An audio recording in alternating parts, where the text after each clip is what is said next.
Selanjutnya, biar jiwamu bersih, jangan kotori jiwamu dengan kesalahannya orang lain. Ini ada rumus bagus dari Markus.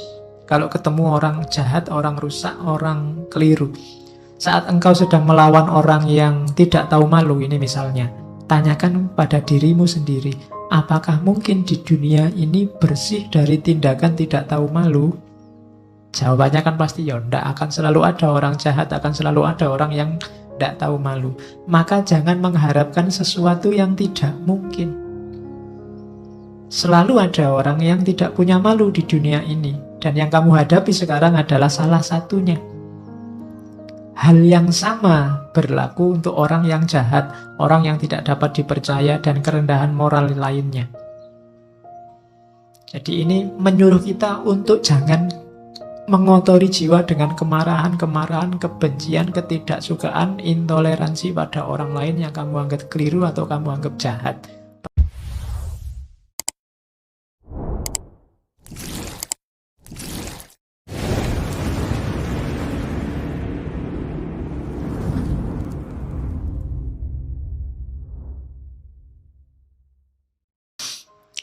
Assalamualaikum warahmatullahi wabarakatuh. Bismillah, kita lanjutkan ngaji kita. Malam hari ini kita ganti sesi. Oke, selanjutnya tentang kebersihan jiwa. Kalau tadi kan yang baik-baik, yang jelek-jelek tolong jangan masuk. Yang pertama apa? Ambisi. Ambisi berarti mengikatkan kenyamananmu pada apa yang dikatakan atau dilakukan orang lain. Orang yang berambisi itu kan targetnya biasanya keluar dari dirinya. Kesuksesan yang bergantung pada orang lain. Kamu tidak akan ketemu apa yang kamu ambisikan. Hidup yang penuh ambisi tidak akan nyaman. Karena bergantung pada yang di luar diri. Bersenang-senang berarti mengikatkan kenyamananmu pada sesuatu yang terjadi pada dirimu. Bersenang-senang juga begitu, tergantung pada mood tadi. Tergantung pada suasana hati. Itu juga kamu tidak akan bersih jiwamu kalau inginnya senang-senang terus. Kejernihan jiwa adalah tadi kebersihan, kebebasanmu dari yang di luar diri. Jangan tertipu oleh dua hal ini selanjutnya. Celaan dan pujian tidak memiliki efek yang sejati. Kalau engkau melakukan kebaikan, dicela atau dipuji orang, tidak akan mengefek pada kebaikan itu. Kebaikan tidak akan jadi jelek meskipun dia dicaci orang. Dan sebaliknya, kejelekan juga tidak akan jadi baik meskipun dia dipuji-puji. Celaan dan pujian tidak memiliki efek yang sejati, tidak memiliki efek yang hakiki. Efeknya cuma citra-citra di luar saja, tapi yang baik akan tetap baik, yang jelek juga akan tetap jelek. Biar jiwamu bersih, maka tidak perlu kamu terpengaruh oleh celaan atau pujian. Selanjutnya, tidak ada kesombongan yang lebih tinggi dibandingkan orang yang membanggakan ketidaksombongannya, kerendah hatiannya. Saya pak, tidak sombong loh saya itu sombong paling pol itu. Ya. Saya itu murah hati loh pak, saya itu suka menolong, baik, tidak sombong. Rendah hati itu kalau versinya Markus justru itu kesombongan yang paling tinggi. Menyombongkan kerendah hatian. Oke, susah ya rumusnya. Ternyata yang kita anggap rendah hati ternyata justru kesombongan. Kemudian jangan kotori jiwamu dengan kemarahan. Kenapa? Karena efeknya marah itu biasanya lebih dahsyat dibandingkan sebabnya marah.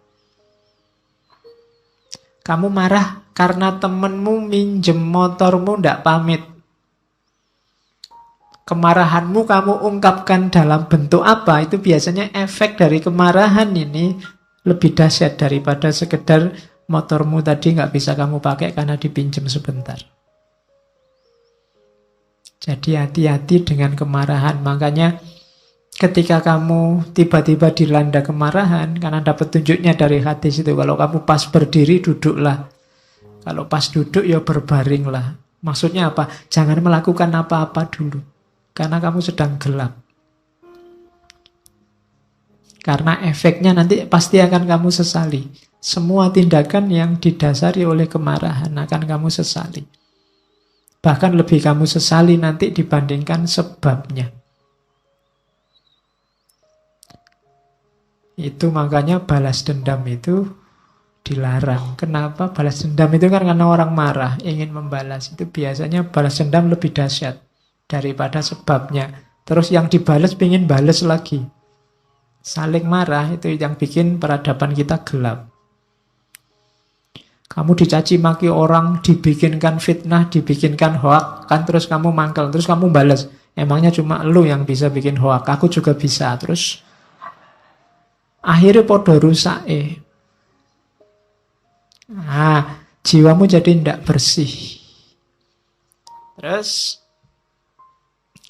ini juga rumus. Jangan anggap berharga apapun yang membuatmu mengingkari janji, membuatmu kehilangan harga diri, membuatmu membenci orang lain, mencurigai orang lain, mengutuk orang lain, membuatmu berlaku munafik, atau menginginkan sesuatu yang tidak ingin diketahui orang lain. Jangan anggap berharga, itu maksudnya jangan diambil ini. Apapun yang membuatmu membenci orang lain, mending tidak usah kamu ambil. Membuatmu nantinya akan mengutuk-ngutuk orang lain, mending tidak usah kamu ambil. Membuatmu kehilangan harga diri, tidak usah kamu ambil. Itu yang disebut jangan dianggap berharga. Kok ada postingan yang isinya kemungkinan membuatmu benci sama seseorang atau sekelompok orang, kamu tinggal saja. Karena postingannya tidak penting, tapi dampaknya pada jiwamu besar. Itu maunya Markus. Selanjutnya, biar jiwamu bersih, jangan kotori jiwamu dengan kesalahannya orang lain. Ini ada rumus bagus dari Markus. Kalau ketemu orang jahat, orang rusak, orang keliru.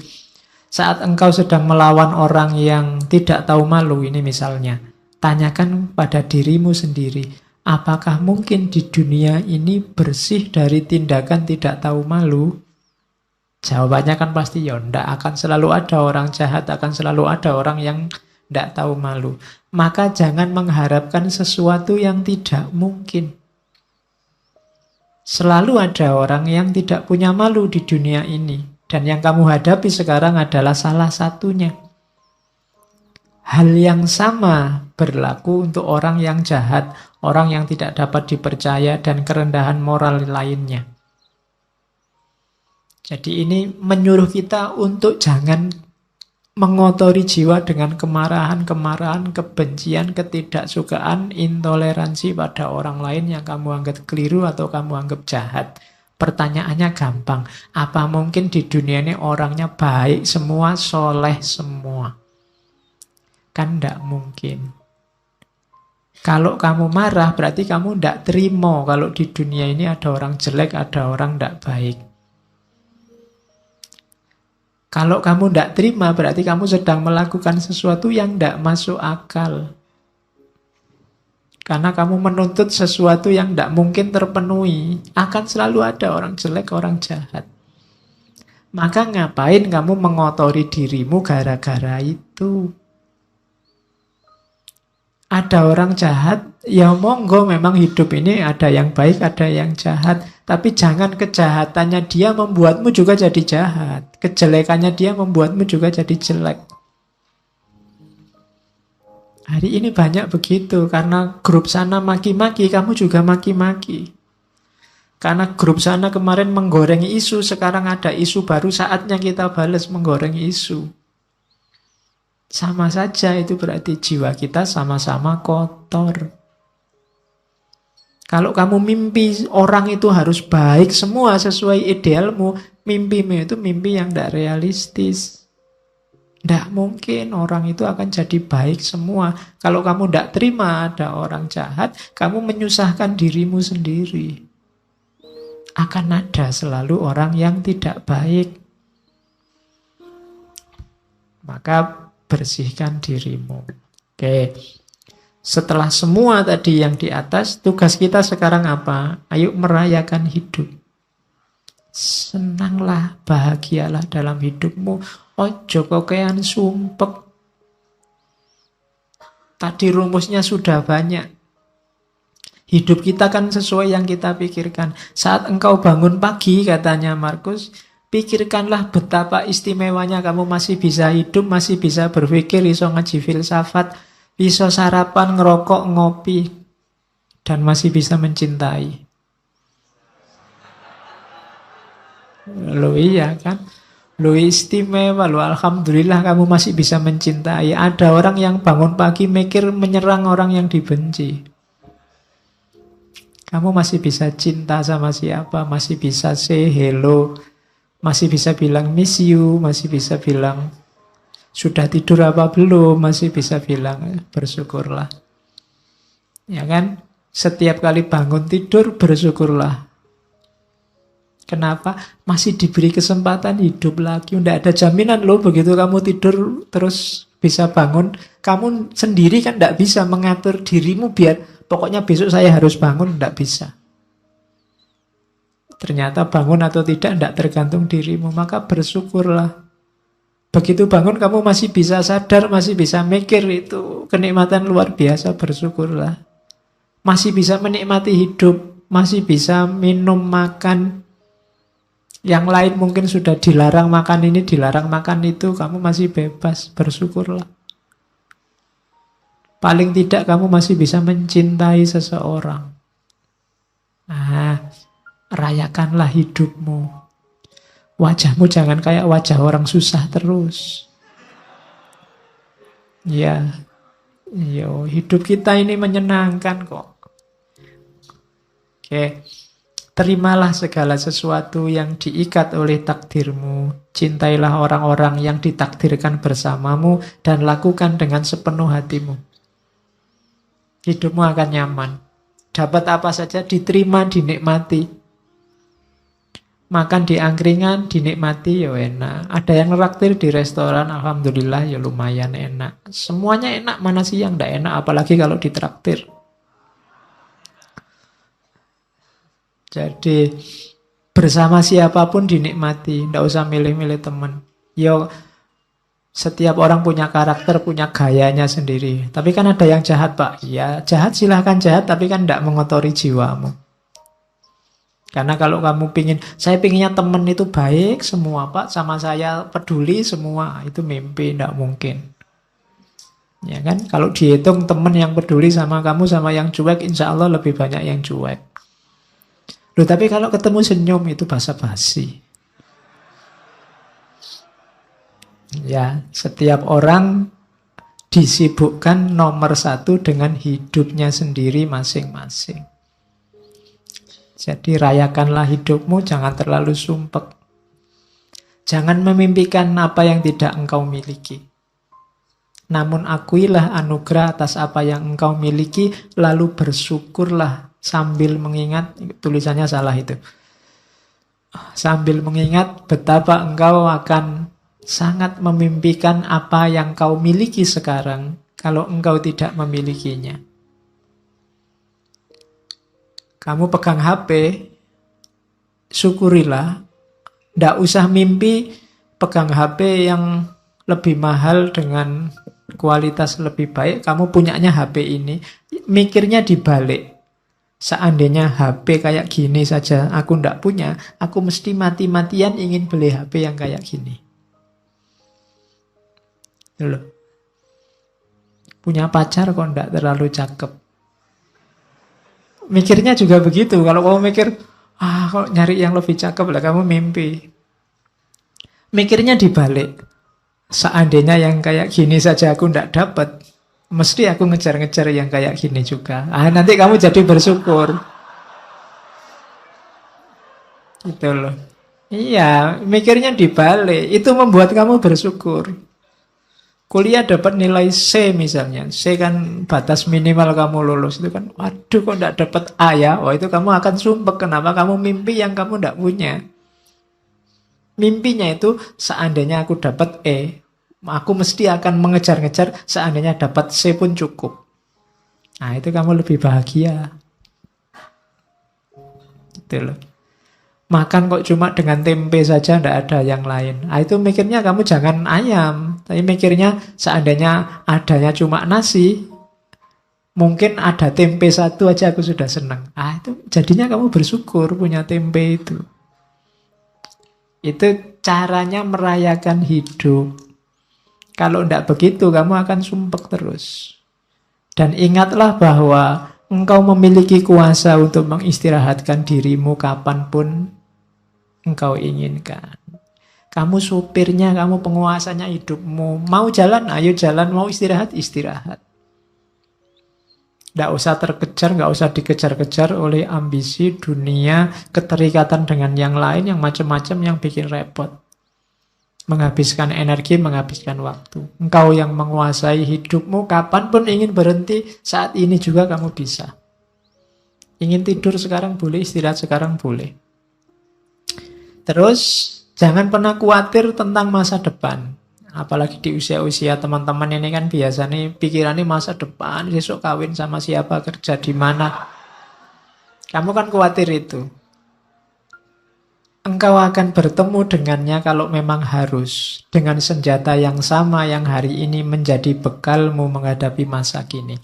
Dulu waktu kamu SMA atau SMP, mikir kuliah, wah bisa ndak ya aku kuliah? Kuliah hari pertama kamu takut.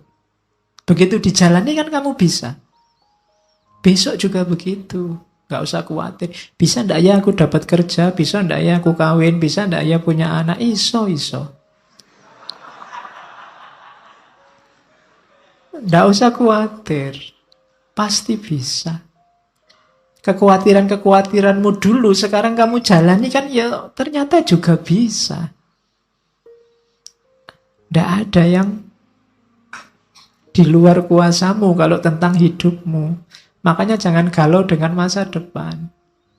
Wong masa depan kayak tadi itu di luar jangkauanmu hari ini. Jadi pikirkan aja sekarang, nikmati hidup sekarang. Besok kamu akan punya senjata sendiri, punya kemampuan sendiri menghadapi situasi di masa depan. Itu uniknya manusia. Maka hidup itu rumusnya simple, receive without conceit, release without struggle. Kalau dapat sesuatu, terimalah tanpa harus membanggakan diri, membesarkan diri. Kalau harus kehilangan, lepaskanlah tanpa harus merasa sedih, mati-matian, sumpek. Jadi receive without conceit, release without struggle. Biasa saja. Hidup kehilangan sesuatu biasa. Wong dulu juga tidak punya, terus punya, sekarang hilang. Kalau dapat sesuatu, alhamdulillah, tapi ya tidak harus sombong. Kalau kamu bisa kayak gini, hidupmu nyaman. Ini saya ambil agak panjang, nanti kamu baca lagi ya. Kalau pagi hari engkau bangun, biar cara mikirnya positif,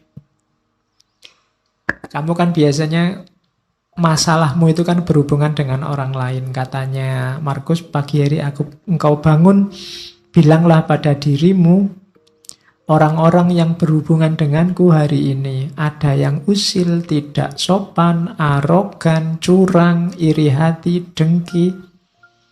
Mereka seperti itu karena mereka belum bisa membedakan yang baik dan buruk. Sementara aku telah mengerti indahnya kebajikan, kotornya kejahatan, dan tahu bahwa para pendosa tersebut memiliki sifat sepertiku. Bukan sama dalam hal darah dan kelahiran, namun sama-sama memiliki akal dan unsur ketuhanan. Tidak seorang pun dari mereka dapat menyakitiku, tidak seorang pun dapat membuatku kotor. Aku pun tidak pantas marah pada mereka atau membenci mereka. Kami dilahirkan untuk bekerja sama seperti kaki, tangan, dan mata, sebagaimana dua baris gigi atas dan bawah. Saling menghalangi itu tidak alami. Demikian pula saling marah dan saling membelakangi. Itu nanti hidupmu nyaman.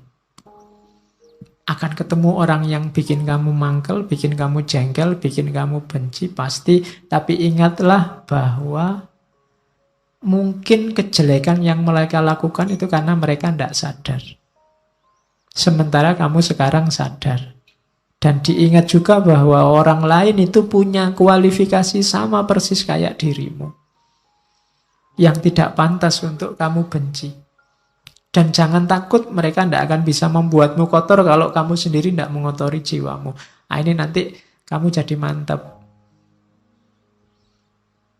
Kalau ini nanti panjang kamu baca lagi. Kalau kamu pagi hari bangun kok males, kamu baca ini. Saat fajar terbit, saat engkau malas bangun, katakan pada dirimu, aku harus bekerja sebagai manusia. Aku harus menawar apa lagi untuk bekerja, sebagaimana tugas kelahiranku. Ayo bangunkan maunya itu, kerjalah. Tanyakan pada dirimu, kalau masih nggak mau bangun, apakah tujuanku diciptakan itu untuk ini, meringkuk di bawah selimut dan mereguk kehangatan? Nah, terus kan kamu tetap bisa jawab, tapi kan nikmat. Namun betapa nikmat seperti ini. Ditanya lagi sama Markus, jadi engkau lahir untuk mencari kenikmatan, bukan untuk bertindak dan mencari pengalaman. Tidakkah engkau lihat tanaman, burung, semut, laba-laba, lebah, semua menjalankan tugasnya, membuat harmoni dunia terjaga, sekuat mereka bisa. Mengapa engkau tidak segera menjalankan tuntutan alamiahmu? Terus kamu jawab lagi, tapi kan bukankah orang itu harus istirahat, ada tidurnya juga? Jawabnya Markus, setuju. Namun alam memberi batas untuk itu, sebagaimana dengan makan dan minum. Dan engkau telah melampaui batas. Ini sudah jam 9. Ya. Ya, ndak ono jam 9. Engkau telah berlebih dalam istirahat, namun kurang dalam bekerja. Engkau tidak cukup mencintai dirimu. Engkau tidak mencintai sifat alamimu dan tugasmu. Orang yang mencintai tugasnya, mengabdikan diri dan menjalankannya, bahkan kadang sampai lupa makan dan mandi. Sementara kamu lupa tugasmu gara-gara tidur. Apakah engkau tidak menghormati dirimu sendiri sebagaimana pelukis mencintai lukisan, penari mencintai tarian, orang pelit mencintai uangnya, atau pemburu jabatan mencintai statusnya? Saat mereka benar-benar dipengaruhi oleh yang mereka kerjakan, mereka bahkan tidak makan dan minum karena menjalankan kecintaan mereka. Nah, ini filsafat bangun tidur. Ya, biar kamu tidak males-malesan. Karena kadang-kadang kalau sudah males kan meskipun bolak-balik HP-nya kamu tambah 10 menit sudah bunyi, 10 menit lagi, bunyi lagi, 10 menit lagi. Ning ya ora tangi-tangi. Oke. Kalau ini rumus hidup sama orang lain. Kapanpun kau menemukan kesalahan pada diri orang lain, tanyakan pada dirimu, apa kesalahan yang pernah kulakukan yang mirip dengan kesalahan yang akan aku kritik ini? Kalau ada orang lain salah, tanya pada dirimu, pernah nggak kamu melakukan salah yang sama atau mirip? Itu nanti akan mengurangi kadar agresifmu terhadap kesalahan orang lain. Saya ingin balas dendam, Pak. Ada orang menyalahi saya. Katanya, Markus, balas dendam terbaik adalah dengan tidak menjadi seperti musuhmu. Balaslah musuh yang mencaci makimu dengan tidak mencaci maki. Itu balas dendam terbaik. Balaslah musuh yang menyakitimu dengan tidak menyakitinya. Manusia ada dengan saling membutuhkan kepada sesama, kamu akui atau tidak. Kamu harus hidup bareng orang lain, mau atau tidak. Maka kalau kamu tidak mampu mengajari mereka, belajarlah untuk tahan hidup bersama mereka. Sudah kamu nasihati kok ndak pulih-pulih jadi baik, ya gimana lagi? Sekarang kamu latih dirimu untuk kuat bareng mereka. Misalnya kamu punya teman sak kos-kosan berdua, kok ya males mandi. Sudah kamu nasihati, tetap males mandi. Solusinya apa? Kamu latihanlah untuk bisa tahan dekat orang yang males mandi. Jadi rumusnya simple. Jadi kalau kamu tidak tahan terus, sementara dia tidak berubah-berubah, kamu akan hidupmu tersiksa terus. Loh Pak, kok dia tidak berubah-berubah? Kamu tidak menguasai perubahan dia. Yang bisa kamu kuasai kan perubahan dirimu. Lebih gampang melatih dirimu untuk tahan bersama dia dibandingkan kamu mengubah dia. Ya doakan saja dia bisa berubah. Tapi kalau tidak, kamu kuat hidup bersamanya. Kemudian lagi, lakukan apapun yang kamu inginkan. Bahkan jika engkau memecah belah dirimu, sebagian besar orang akan melakukan hal yang sama seperti sebelumnya. Ini maksudnya, kamu jangan terlalu pusing dengan kelakuan orang lain, tindakan orang lain. Kayak tadi, wah orang Indonesia ini kok tambah tidak toleran orang ini. Kamu kan sumpek sendiri. Sudahlah, kamu lakukan yang menurutmu baik. Kalau kamu ingin mengubah mereka, bahkan sampai kamu mecah-mecah dirimu, kamu katanya Markus, mereka akan balik lagi seperti adanya. Itulah karakternya manusia. Terus, merasa sayang pada orang lain, meskipun mereka melakukan banyak kesalahan, adalah sifat uniknya manusia. Engkau dapat melakukannya. Cukup dengan mengakui bahwa mereka juga manusia.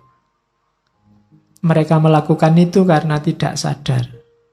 Berlawanan dengan kata hati mereka. Dan kita semua akhirnya akan sama-sama mati tidak lama lagi. Kita ini hidup bareng-bareng, ada orang yang salah, ada orang yang bisa diingatkan, ada orang yang tidak bisa diingatkan.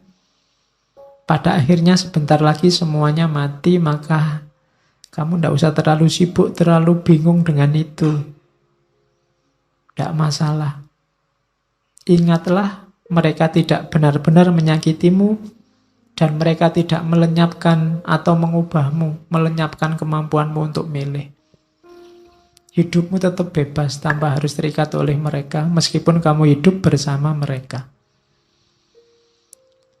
If any man despise me, kalau ada orang menjahatiku, itu urusannya dia.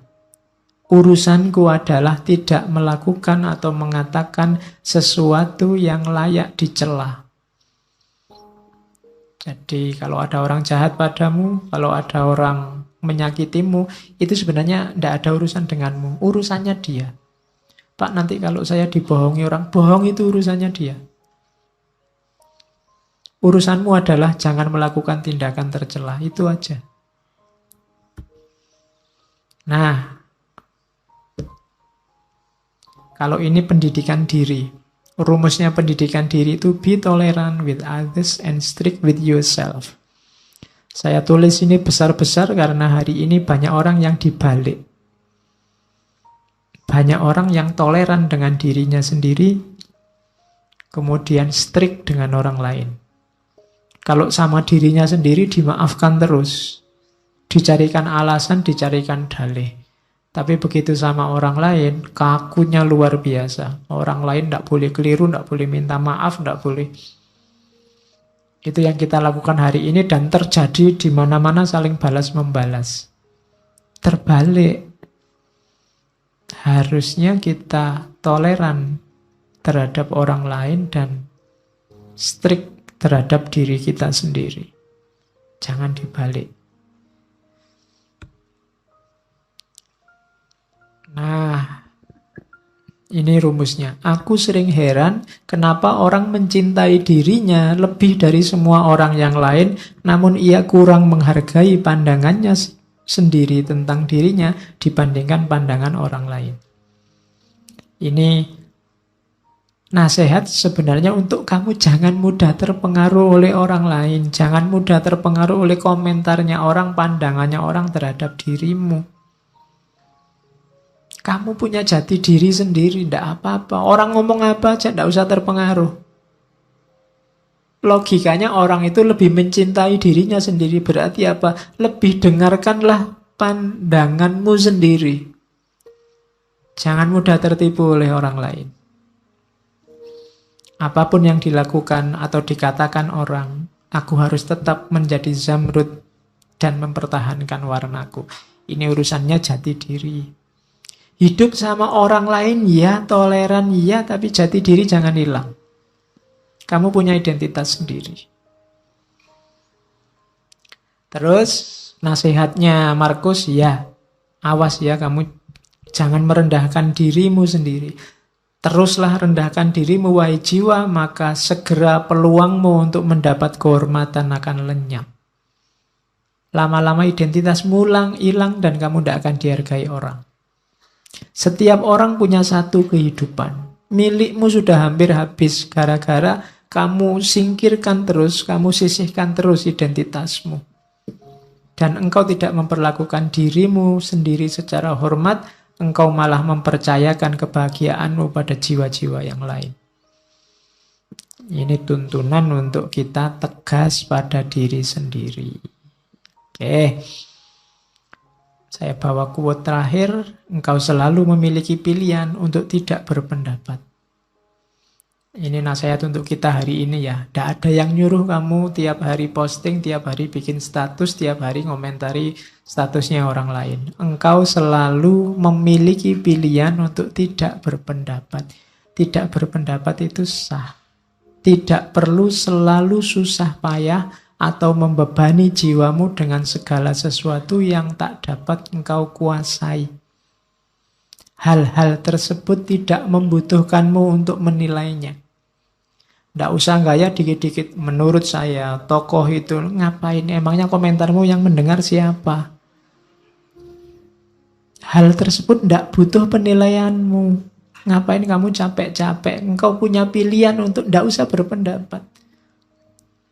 Leave them alone. Mereka punya penanggung jawabnya sendiri-sendiri. Terkecuali suaramu berpengaruh didengar, baru ngomonglah. Tapi kalau tidak, cari yang lebih esensial untuk hidupmu, untuk dikomentari dan dibahas.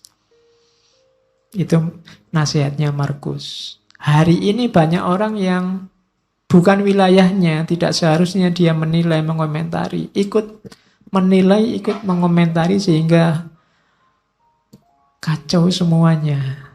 Idza wusidal amru ila ghairi ahlihi fantadhirisa. Leave them alone. Biarkan yang bertanggung jawab yang ngurusi. Oke ya. Oh, masih ada. Stop whatever you are doing for a moment and ask yourself. Ini nasihat panjang. Am I afraid of death because I won't be able to do this anymore? Biasanya yang membuat kita banyak terhenti untuk melakukan kebaikan adalah takut mati. Was-was, takut mati ini sering mengganggu kita. Katanya Markus, sekali-sekali gini deh rumusnya. Saat kamu melakukan apapun yang membuat kamu senang, coba berhenti sebentar. Apa gara-gara ini ya? Gara-gara khawatir ndak punya ini atau ndak melakukan ini, aku takut mati. Seberapa pentingnya sih yang saya lakukan ini? Seberapa baiknya sih yang aku miliki ini? Setiap kali melakukan itu, coba berhenti sebentar.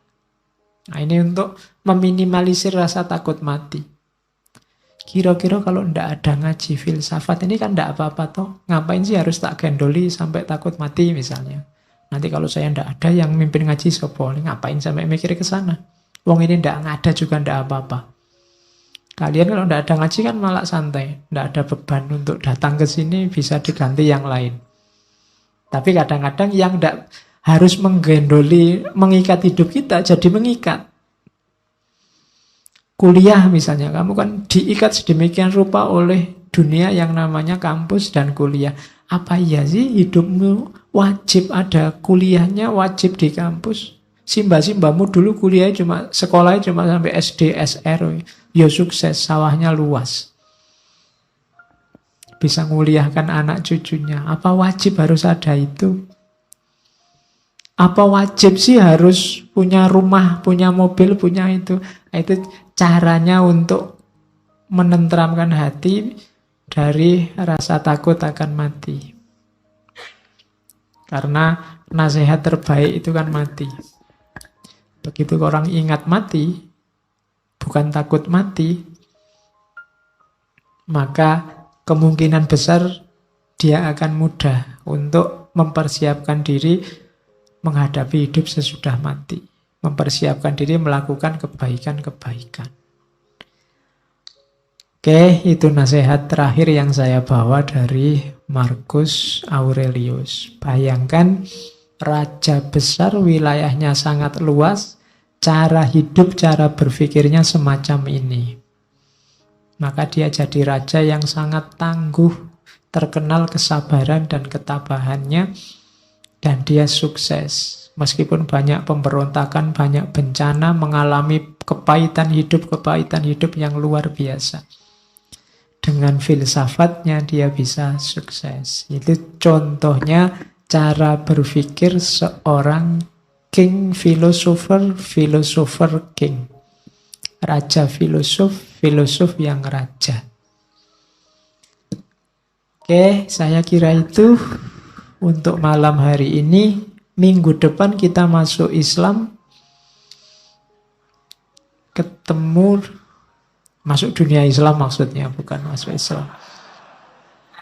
Ya, ketemu dengan Umar bin Abdul Aziz. Kita juga punya jago banyak, tidak cuma Marcus Aurelius.